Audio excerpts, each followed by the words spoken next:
Hey guys, so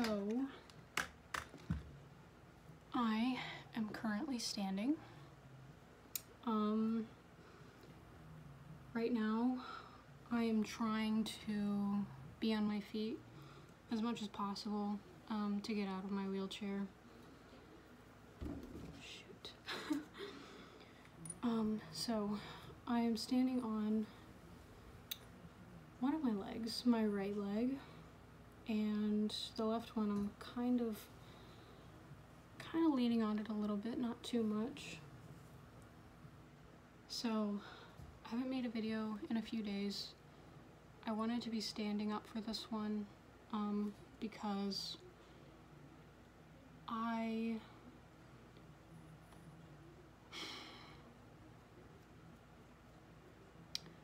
kind of have a lot to say, and I'm not really sure how to put it. But first off, I just wanted to start by prefacing this with I have like super low self-esteem, right? A lot of times when people have low self-esteem, it can be incredibly hard for them to accept that someone else might possibly like them, or that someone could want to be their friend. Personally, I have always had trouble with that. I've had trouble with thinking people don't want to be my friend, thinking that the people that I'm dating don't love me, and in general, I have always felt like I have to do things for people to like me rather than just be myself. So a lot of my insecurities come into play when I'm making new friends or trying to date, and I feel like it really shows, and it's one of my biggest weaknesses. So I think a lot of people who watch my channel tend to think of themselves as ugly and unlovable, because usually those two things go hand in hand from what I've seen. I thought I would be able to stand for a long time, but this might not be possible. So feeling like you're unlovable, it's a really harsh thing to think about yourself, because I think as humans we inherently want to be loved, and so if you genuinely think in your mind that you are completely unlovable, that there's nothing redeeming about you, that you are the most ugly, disgusting human on this entire planet, how do you go about living like that? Like how are you gonna pick yourself up? How are you gonna move forward? This is something that I have telling myself like every single day. There are people out there who will accept you, and there are people out there who won't accept you. People that will accept you are good people. They're non-judgmental people.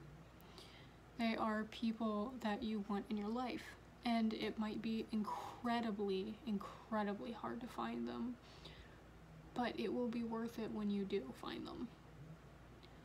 In my experience, I have only met a few people in my life that have been totally accepting of me.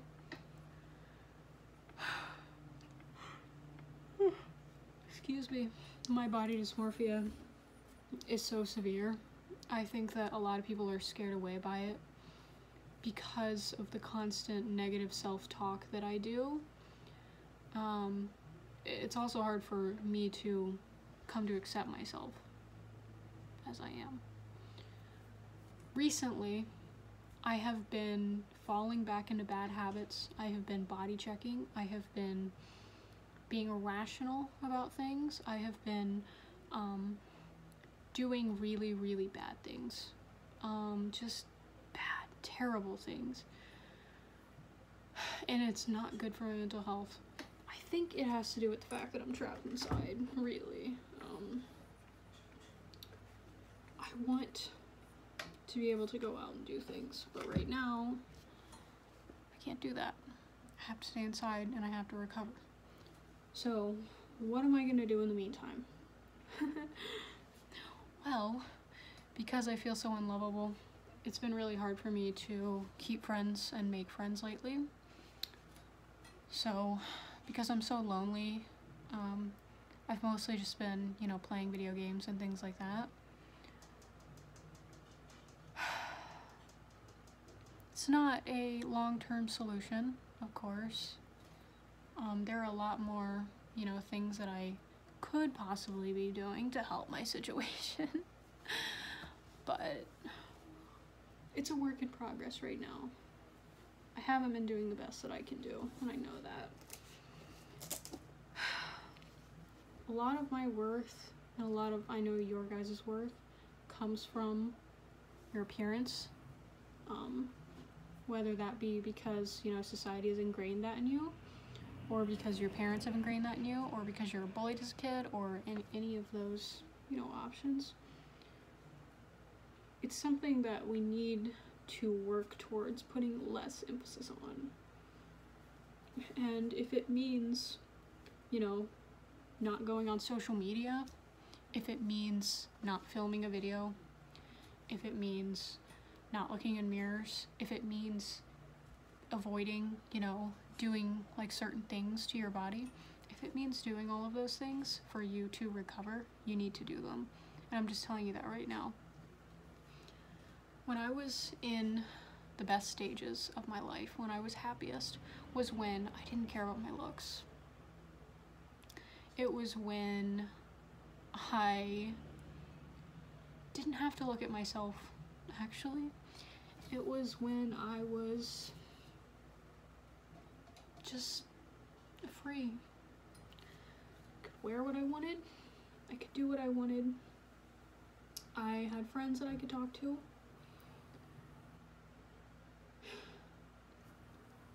The people that you surround yourself with are going to determine your worth and your mood for you. Because if you spend time with people who are constantly talking about looks or constantly making jokes about other people or you or yourself, it's only going to bring you down. It's only going to ruin your day, your week. It's not healthy. The only times I've ever felt comfortable were around people who put literally zero emphasis around, you know, how people look and things like that. Because, not gonna lie to you guys, when you're an unconventional looking person, it is very hard. Because a lot of people are gonna come out and judge you for just existing, you know? And when I was younger, I was less unconventional looking. Now that I'm like 23, and certain things have transpired in my life, and now my face has changed a lot, I think the only real thing to do is to avoid people who are like that, because it will never help me. I will never have, you know, the perfect face. But I can choose to have friends that don't make me feel less than because of my face. And even though I know a lot of people, I guess I just have to address this really quick. A lot of people will say, oh, you know, you're not that ugly, you're not that bad looking. I understand that perspective. I completely understand that. My perception of myself might be a little skewed, right? But there are things that I do recognize as being, you know, unattractive to some people, or most people. So when people say, you know, you're not that ugly. Thank you. But that's not the point of, you know, having body dysmorphia and dealing with it. It doesn't really help when you tell someone they're not ugly, because their worth is based off of what they view themselves as. And if people have told them their whole life that they're unattractive, that, you know, there's something wrong with them, they will believe that until there's a change within themselves. So telling someone that they're not ugly might not help them.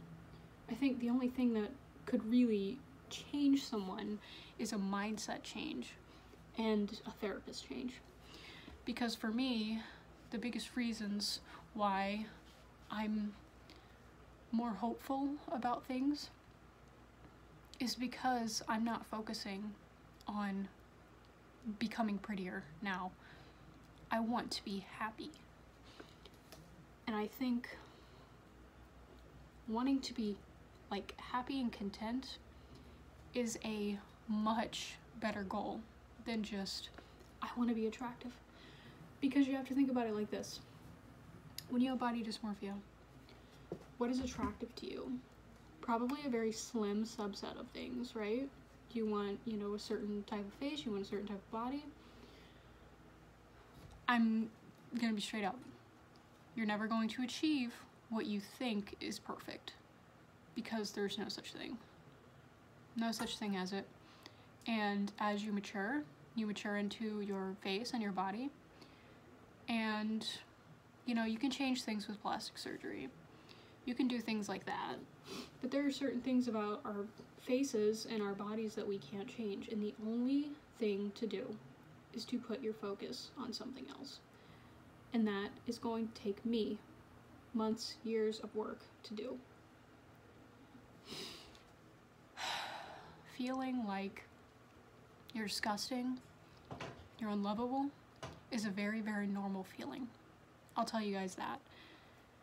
I felt like that my entire life. I've never had a moment in my entire life where I felt genuinely content. Maybe not. Maybe there were a couple moments where I felt content, but I think there's always like an underlying, you know, dread of, will someone dislike me because of my looks? And I think about how absurd it is that us people with body dysmorphia, we analyze things to a very extreme degree. Because other people, when they look at someone's face, they don't see what we see. We see details.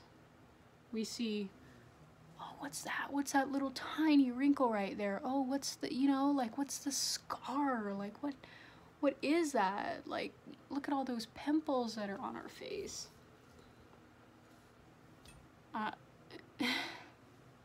Can you see how ridiculous it is that we zoom in on all of our facial features, pick them apart, and then decide that we're ugly, when really most sane people, right, are not going to do that to other people? Because think of how many times that you yourself have really cared that much about what random strangers look like. You haven't. And if you have, I mean, maybe some people do that, but most people don't do that. They don't look at random strangers and they don't analyze all their facial features. That's just not, it's not what normal people do. We have an illness and it causes us to do that. For the most part, I would say sometimes it can come in handy, you know, like seeing all the little details. I like to put it as we're just perfectionists focusing on the wrong thing. We are perfectionistic in certain areas of our lives. It just happens that we also are very, you know, centered around our looks. It doesn't make us vain. it just makes us sick. And if we were to pull that focus off of our bodies and put it into something else, let's say, you know, this weekend I was painting miniatures and I was super hyper focused on it. I was going in, painting them, doing all of this stuff, you know, the details, little details, because I love doing the details. I'm an artist, by the way, not a very good one, but all the details were my favorite part, you know, because the D&D characters, they're not super highly detailed, but they do have like little like designs on their plates of armor and things like that. So I was going in, filling all those things in, and I did get a comment that like, oh, you're really good at getting the details. And I was like, I thought about it, kind of, I don't know, equated it to me being a little bit of a perfectionist. And then I thought about it some more, and I was like, just like how I am with my appearance. Because one of those things can be changed heavily. I can control what I paint. I can be more skilled at what I paint. I can be better at the things that I do, but I can't change my face without some serious overhaul, like plastic surgery. There are things that I cannot change. There are things that you cannot change. The only things that we for sure have control of is what we put on our bodies, right? So a lot of people wonder why I wear band-aids. Control. It's a control thing. I control what other people see. I control what I see. It's more of a coping mechanism, and it's not a permanent fixture. It feels like it is, but it's not. So, for the most part, it's something that I wear to make myself feel comfortable and feel better. Maybe not attractive, but just better. The only things that we can control is the outside, like this kind of stuff. How we do our hair, you know? I mean, if you like to wear makeup, then you like to wear makeup. I do skincare now. I have never been great at skincare, but I try to do it now. You know, I pluck my eyebrows and stuff, and taking showers every day, doing self-care things. It doesn't necessarily always make you look better to yourself, but I guarantee you it will make you feel better. That kind of stuff. I know this is a long body dysmorphia, you know, piece, rant, whatever it is. It's been a while since I've stood up and made a video, and I feel weird about it. It's been so long. And my feet are getting super, like, uncomfortable because it's been, like, ooh, so long since I stood up like this. You're not unlovable because of your looks. I know it feels that way. You're not unlovable for any small thing about you. I'm not going to come out here and say that there's someone for everyone, because I don't know. I don't know that that's true. I've not met every person on this entire planet. I think it's likely that there are good people out there that you can find to befriend and you can find to date. Something big for me is that I haven't prepped myself for this video at all. I didn't even take a shower today. I took a shower yesterday, but didn't brush my hair, didn't do anything because it's not really the focus right now. Focusing less on my appearance is hard. I want to put my creative talents, which I know I have. I know I have some creative talent in my brain and in my hands. I want to take all of that out of worrying about how I look. I want to take it all away. And I want to pursue something different. Because it's almost like a selfish relationship right now. My body dysmorphia, let's say it's a person. I'll give it a name. we'll call it Gertrude. My friend called it that at one point, so Gertrude is my body dysmorphia. She's taking up all of my time and energy and my artistic ability, and she's hoarding it because, you know, she thinks it's somehow my looks are just magically going to get better because stupid, illogical reason. I know that I have to kind of pull back my time. I need to take back my time from Gertrude because she's taking my life away from me. And although I'm stuck inside in a bad situation, there are things that I can do to help myself. Even though it seems like there's not. There are always things. Always things that you can do. And the fact that anyone watches these videos is mind-blowing to me, because 2 years ago when I started this channel, I was in the beginnings of body dysmorphia, and now I am in a beginning of recovery from body dysmorphia. So it's kind of wild, I think, to realize that it's been that long, and that, you know, people are still watching my journey and probably feeling really bad that I haven't made a lot of progress, but I haven't really been trying that hard until recently. Not even a little bit.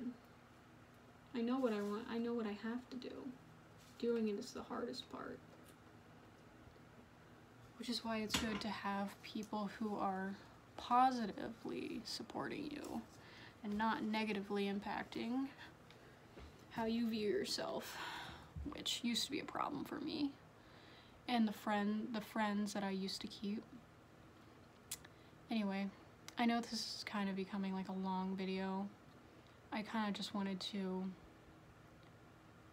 get it out there, how I've felt and how I know that some of you guys feel. I know you feel bad. I know it sucks that we aren't conventional looking.